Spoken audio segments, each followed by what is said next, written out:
My girlfriend humiliated me for cheap gift and called me genetically inferior loser at her birthday party, so I gifted her exactly what she deserved. I've been with Maya for 3 years. 3 years of my life. I thought I was going to propose to this girl in December.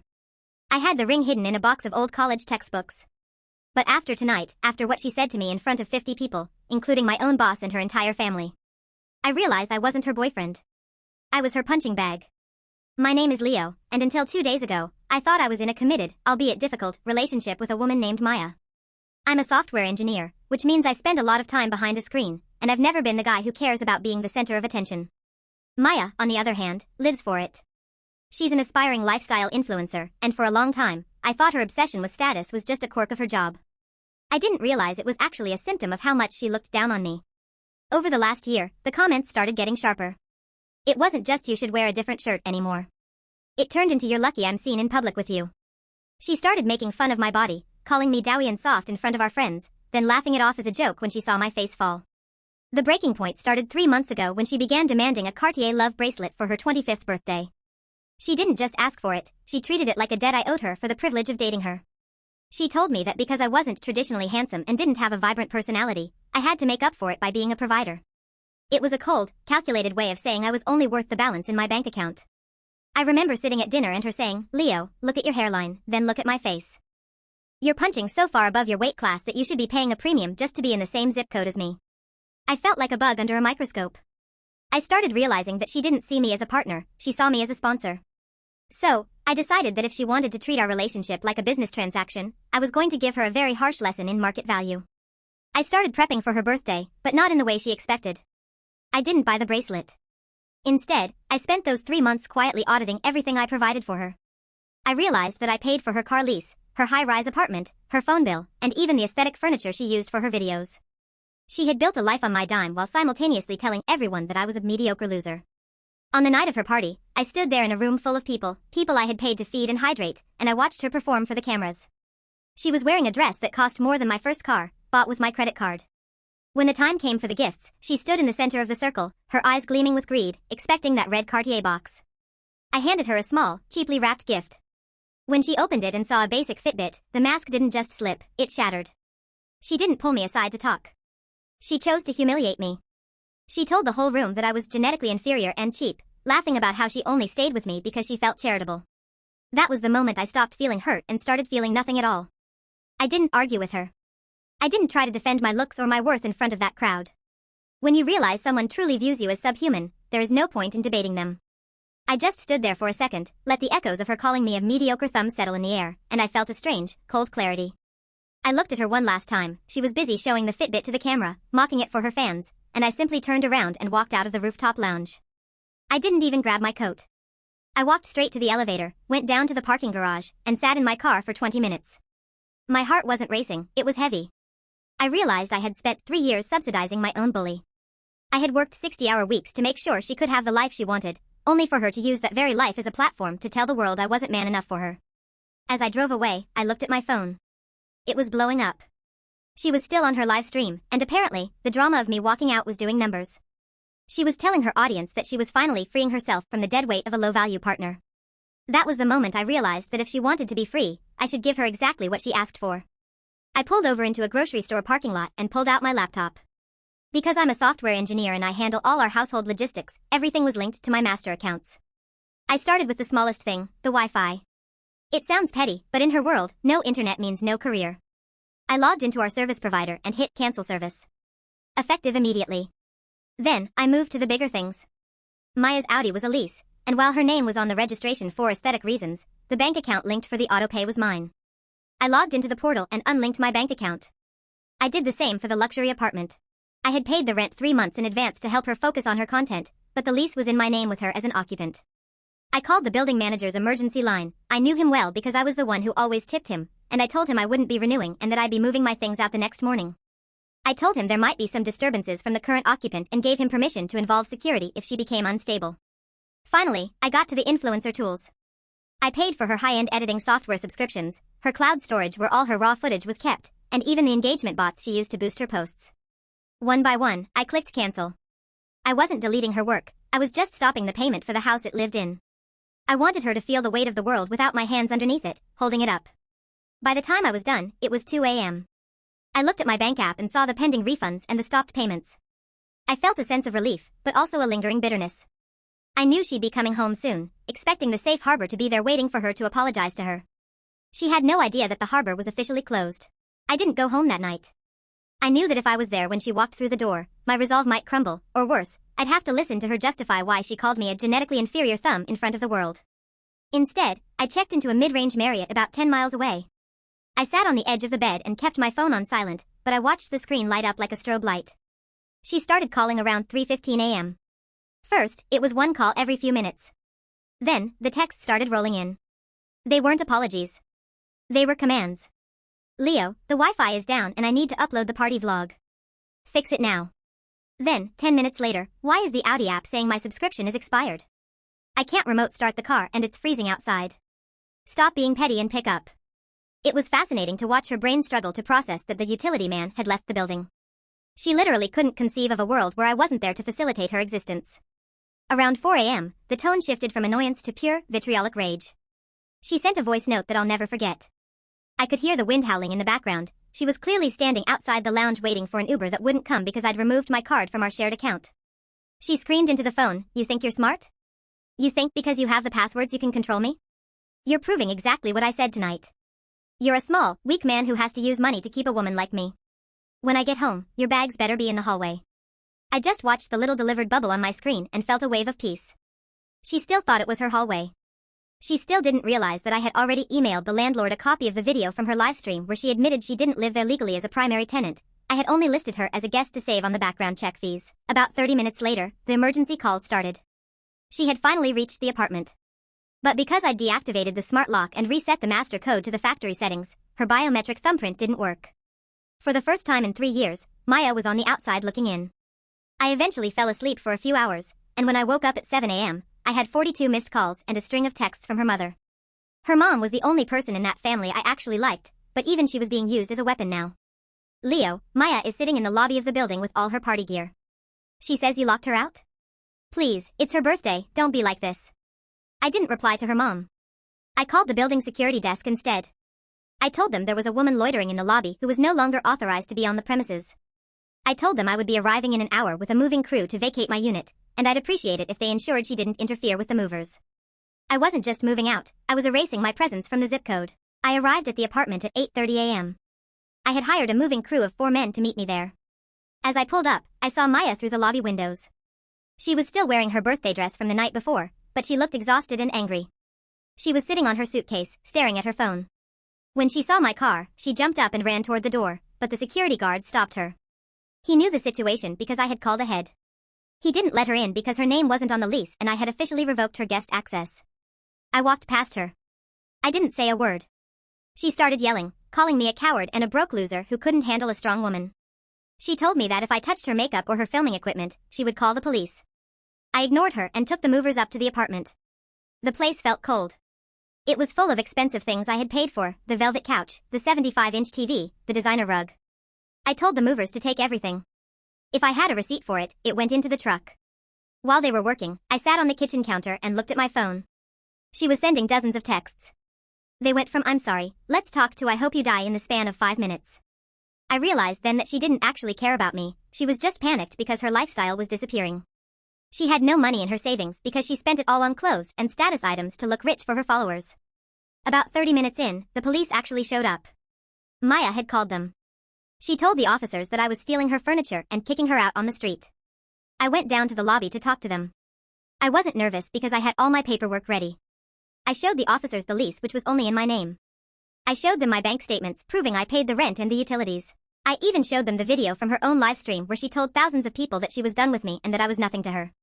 The officers looked at her, then at the paperwork, and told her there was nothing they could do. They told her that since she wasn't a legal tenant, she had to leave the property. Seeing the look on her face when the police took my side was the first time I felt like I had my power back. She wasn't a queen anymore, she was just a girl in a wrinkled dress standing on a sidewalk with nowhere to go. Her influencer friends were there too, but they weren't helping her carry her bags. They were standing back, recording the police interaction on their phones. They were using her downfall for their own views. That was when I realized how fake her entire world really was. After the police told her they couldn't help, the reality finally hit her. She stopped screaming and started crying, but it wasn't the kind of crying you do when you're heartbroken.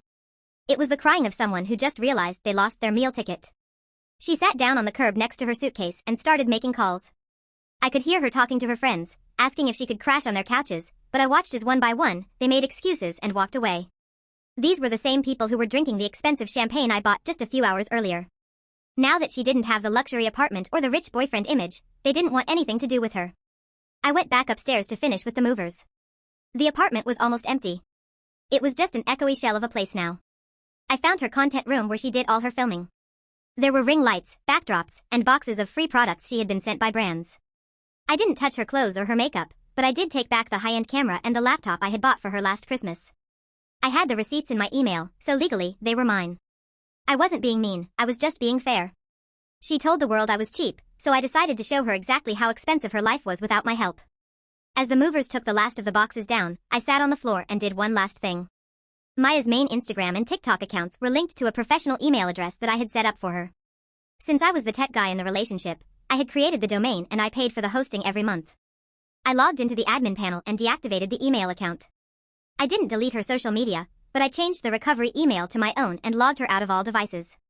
I did this because I knew her next move would be to go online and tell a fake story about how I abused her or stole from her to gain sympathy views. I wanted a cool-down period. I wanted her to sit in the silence for a few days without an audience to perform for. About 10 minutes after I did it, I heard her screaming from the lobby again. She had tried to go live to show the police harassing her, but she couldn't log in. Her digital life had just gone dark. I walked out of the building for the last time and handed the keys to the manager. I walked past Maya on the sidewalk. She looked at me with pure hatred and said, "You're ruining my life over a few jokes? You're really that insecure?" I didn't even stop walking. I just said, "No, Maya. I'm just finally agreeing with you. I'm too mediocre for you, remember? You should be happy to be rid of me." I got into my car and drove away, leaving her standing there with her suitcase and her influencer friends who were already busy unfollowing her. I drove to a diner a few miles away just to get some breakfast and clear my head. While I was eating, I finally checked the group chats with our mutual friends.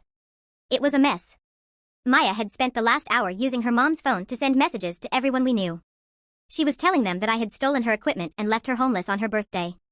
But it wasn't working. Because she had been live streaming the night before, everyone had already seen her calling me a thumb and bragging about how she didn't need me. The victim act doesn't work when there is high-definition footage of you being the bully only a few hours earlier. Around noon, I got a call from her dad. He's a hardworking guy who never really liked the influencer stuff Maya was doing. He sounded embarrassed.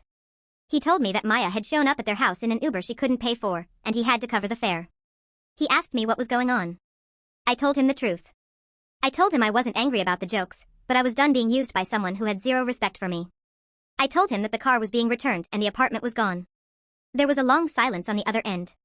He just sighed and said, "I figured this was coming, Leo. She's been living in a dream world for too long." The reality check for Maya got even worse that afternoon. Since I had unlinked my bank account from her Audi lease, the dealership's automated system sent her a notification that the payment had failed. Because she had no money in her own account, she couldn't just pay it. She called me from a blocked number, crying this time. "Leo, please, just pay the car for one more month. I have a brand shoot in 2 days and I can't show up in my dad's old truck. It will ruin my reputation." I realized then that she still didn't get it. She was more worried about a brand shoot than the fact that she had destroyed a 3-year relationship. I told her that she should ask the high-value men she talked about on her live stream to pay for it. I told her that a mediocre guy like me shouldn't be responsible for a queen's transportation. Then I hung up. I felt a weight lifting off my shoulders with every no I gave her. For years, my life was about making her dreams happen. Now, I was finally looking out for myself. I spent the rest of the day changing all my passwords and making sure there was no way for her to get back into my life or my finances. I was starting over, and for the first time, I felt excited about it. By the next morning, I thought the worst was over, but Maya had managed to get back into one of her smaller backup accounts. She posted a series of stories where she was crying, showing her homeless situation at her parents' house. She didn't mention her insults or the birthday party. She told her followers that I was a financial abuser who had trapped her by controlling all the money and then dumped her on the street the moment she tried to stand up for herself. She was trying to flip the narrative to save her career. My phone started getting notifications from strangers calling me a monster and a deadbeat. I sat at my laptop and felt that old familiar feeling of wanting to protect her, but then I remembered the genetically inferior comment. I realized that if I didn't defend myself now, she would spend the rest of her life using me as the villain in her story. I didn't want to be internet famous, but I wasn't going to let her lie about me. I decided to make one single post. I didn't use a filter or a script. I just uploaded the raw footage from her own live stream that her friends had recorded, the part where she threw the Fitbit at my face and called me a thumb while laughing about my body. I also included a screenshot of the bank statements from the last 12 months. I blurred out the sensitive info, but I left the totals visible: $3,000 for rent, $800 for her car, $500 for her hair and nails, all coming out of my account while she had a $0 balance in her own. I didn't write a long caption. I just wrote, she said she was a queen and I was mediocre. I finally agreed with her and stopped paying for the throne. I'm not an abuser, I'm just a guy who stopped being a sponsor. The reaction was almost instant. In the USA, the influencer culture is starting to annoy a lot of people, and seeing someone finally stand up to it was like a spark in a dry forest. The video of her mocking me went viral, but not in the way she wanted. People weren't laughing at me, they were disgusted by her. By lunchtime, she had lost 20,000 followers. The brand she was supposed to do the shoot for tagged her in a public comment saying they were reevaluating their partnership because her behavior didn't align with their values. She had tried to use her audience to hurt me, and instead, she had shown them exactly who she really was. I was staying at a different hotel by the third day because I didn't want her to find me, but somehow, she tracked me down. I think one of our mutual friends must have seen my car in the parking lot and told her. I was walking out to get some coffee when I saw her standing by the entrance. She wasn't wearing the expensive birthday dress anymore. She was in an old sweatshirt and leggings, and she looked like she hadn't slept in days.